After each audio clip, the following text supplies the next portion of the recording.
Hello there. Good morning, everyone. Welcome back to my channel. Today, we are going to understand cloud service models in the most easiest and the simplest way. We'll try and understand what are cloud service models, what are the eight layers of cloud. I'll give you a general real life example which will try and help you understand this cloud service models in a better way.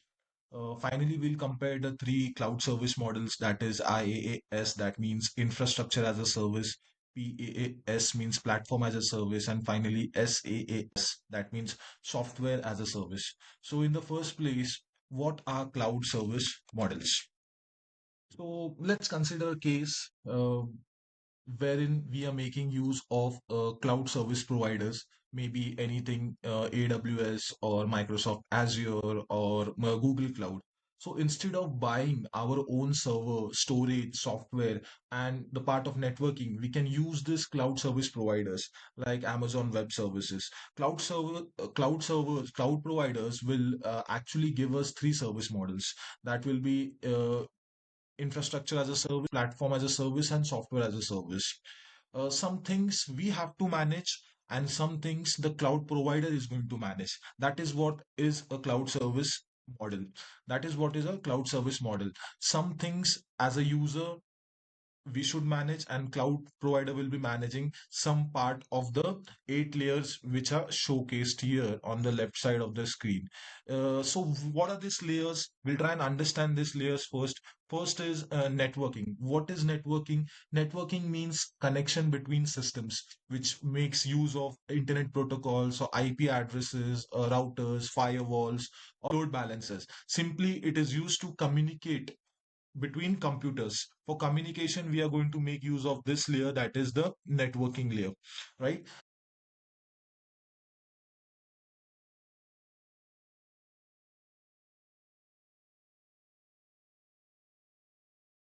Data to be saved. Examples being hard disk or SSDs or cloud storages.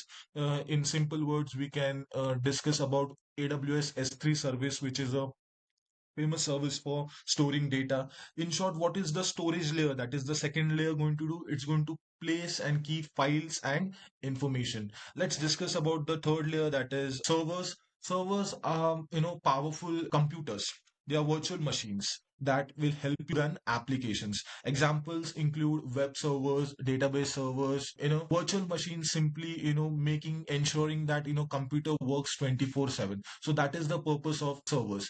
Let's go back to the fourth layer, that is the operating system. Now, what is operating system going to do? It can either be Linux, it can be Windows, or it can be Ubuntu as well. So it's the main software of the computer. It's going to have the control over the server. So that is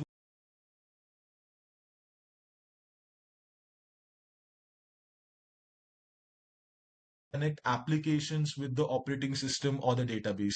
Example can be, Tomcat, or let's say WebLogic, Nginx, or we also know about JBoss. Simple meaning, it's a bridge between the software parts. Let's go ahead. Runtime. What is runtime? It is going to give you a platform. It is going to give you an environment to run the code. Example can be Java runtime or Python runtime. So simply, it's engine, which is finally, let's go to the second last layer, that is data. What does data? Data means actual information. It can be anything. It can be a name, it can be a table, it can be a photo, it can be a report, anything. Important records, information, files, that is what is data. Finally, which is the last layer when it comes to the service models, that is the final layer, is the application layer. Now, it is the eighth layer, and it is directly accessible by the users. Applications are softwares that are used by the users. Application can be anything. YouTube is an application, or Gmail is an application. Simple meaning being final product which is being used by the people is normally termed as application, right? So I hope this part is clear. That is the eight layers which help us communicate amongst the system is clear. That is the eight layers of the service models. I hope that is clear. This will help us go ahead. Now let's consider a general example. We all use YouTube, right? So when we use YouTube, are these eight layers actually being used? If you ask this question, yes. How? let's say networking, right? Networking, for that we need internet connection, the videos and all that are stored on cloud, isn't it? So storage is yet another layer which is going to be used. Servers, yes, servers is also going to be used because computer is going to send videos, it's going to process, right? So servers, it's going to host the system, it's going to host the application, so servers are going to be an integral part. Then comes operating system. Operating system is maybe Linux or Windows, whichever platform you are working upon. Coming back to the middleware is going to be the web server through which we are going to access that YouTube application. Runtime, the runtime can be anything in the backend. It can be Java or Python environment. Finally, data includes everything: your user account, your account details, the names, the files, the photos, and all. Finally, application. This is the application that one is going to access. That is the YouTube application. Finally, that is actually exposed to the user. The user can use that application. So this is the final layer which is being exposed to the user. This is the final application platform which is given to the user to access. Now let's discuss about the three service models. The first one here is I have highlighted it in yellow. It's IaaS. That means infrastructure as a service. Now in infrastructure as a service, you can see here I'm highlighting this. You can see this. What are we supposed to manage, and what is the cloud provider going to manage for us, right? So cloud provider is going to manage three important aspects. That is the network, the network here, the storage, and the servers. This is the cloud provider, that is AWS is going to manage for us. And what are we going to manage? We are going to manage the operating system, we are going to manage the middleware, we are going to manage the runtime, the data, and the application. So this is infrastructure as a service. That is the first model. Although this is going to give user more bandwidth, it's going to give the user more freedom because he can select the operating system, he can select the runtime environment, he can, design the application, you know, most of the freedom is being given in this service model, that is infrastructure as a service. But the work to be done by the user is more. You can see there are almost one, two, three, four, and five layers the user has to manage, whereas AWS is managing only three layers: one, two, and three. Now let's go to the second model, that is PaaS, that is platform as a service. Now in platform as a service, you can observe that only two layers as a user you're supposed to manage. That is the application and the data you are supposed to manage.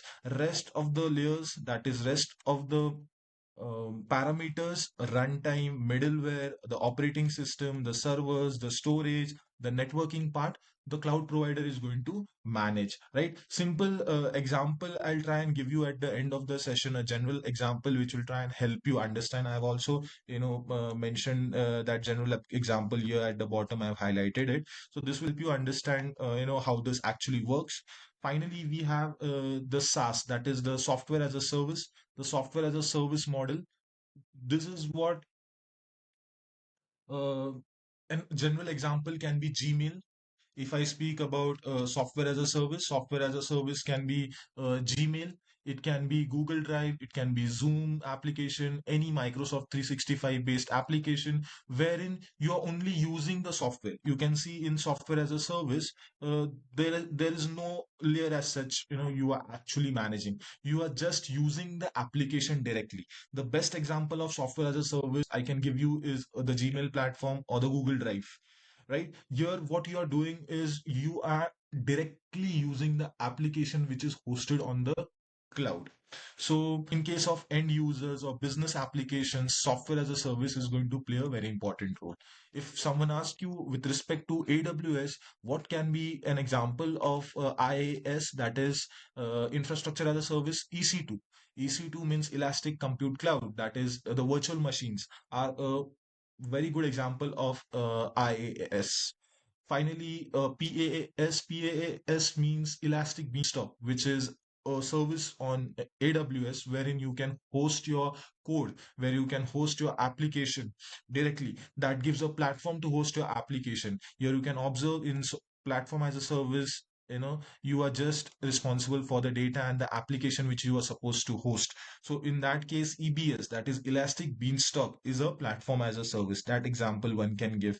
Finally, software as a service. As I told you, software as a service, there are multiple examples like Gmail, Google Drive, Zoom based application, or Microsoft 365. That means the application is ready. You're only supposed to use it. You are not going to manage anything. So this is what it is. Final comparison, if you ask me, infrastructure as a service is going to give you more control, more management, but you will have to manage everything. Will have to manage everything. When it comes to platform as a service, yes, it is a balanced model. You have to manage some parts.